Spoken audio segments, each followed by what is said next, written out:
الحمدللہ عز و جل ماہ رمضان کا بابرکت مہینہ ہمارے درمیان جاری ہے، اور اس مہینے کی بے حد برکتیں اور رحمتیں ہیں۔ بڑی برکتوں رحمتوں والا، مغفرتوں والا، جہنم سے آزادی والا یہ مہینہ ہے۔ اللہ تعالیٰ اس مہینے کی ہمیں برکتوں سے مالا مال فرمائے، اس مہینے میں خوب اس کی عبادت کرنے کی توفیق و سعادت نصیب فرمائے۔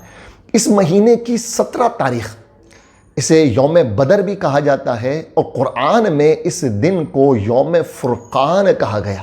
اس دن مسلمانوں کا اہم ترین معرکہ جنگ بدر اس دن واقع ہوا 17 رمضان کو۔ اور جنگ بدر کا واقعہ اور جنگ بدر کے مجاہدین تاریخ اسلام کے سب سے بلند ترین مجاہدین میں سے، اللہ تعالیٰ نے ان کے ناموں میں بھی بے حد برکتیں رکھی۔ اللہ تعالیٰ نے ان کے ناموں میں بھی بے حد برکتیں رکھی۔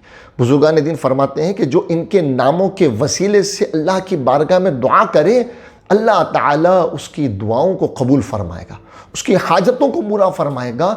اگر کوئی بے روزگار ہے، وہ ان کے ناموں کے وسیلے سے اللہ کی بارگاہ میں دعا کرے، اللہ تعالیٰ ان کے ناموں کی برکت سے اس کی بے روزگاری کو ختم فرما دے گا، اسے فوراً روزگار مل جائے گا۔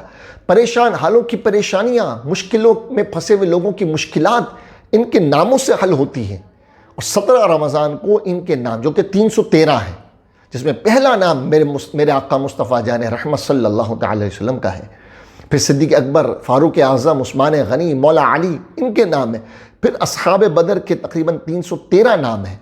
اگر ہم ان کو 17 رمضان کے دن پڑھیں اور پھر ان کے وسیلے سے اللہ کی بارگاہ میں دعا کریں، انشاءاللہ ہماری مشکلیں حل ہوں گی، ہماری پریشانیاں حل ہوں گی، ہمارے معاملات آسان ہوں گے۔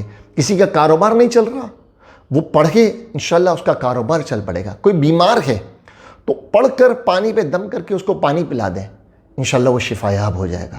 تو بڑی ان کی برکتیں ہیں، بڑی رحمتیں ہیں۔ تو ہمیں چاہیے کہ ان کے ناموں کو پڑھیں، اور ان کے نام آپ کو سیرت کی کتابوں میں مل جائیں گے، بالخصوص سیرت مصطفیٰ کتاب، اس میں آپ کو نام مل جائیں گے۔ پھر آپ ان کے نام نیٹ پر بھی تلاش کر سکتے ہیں، وہاں پہ بھی آپ کو ان کے نام مل جائیں گے۔ تو ضرور 17 رمضان کے دن یا 17 رمضان کی رات ان کو پڑھیں اور اللہ تعالیٰ سے اس کی برکتیں حاصل کریں۔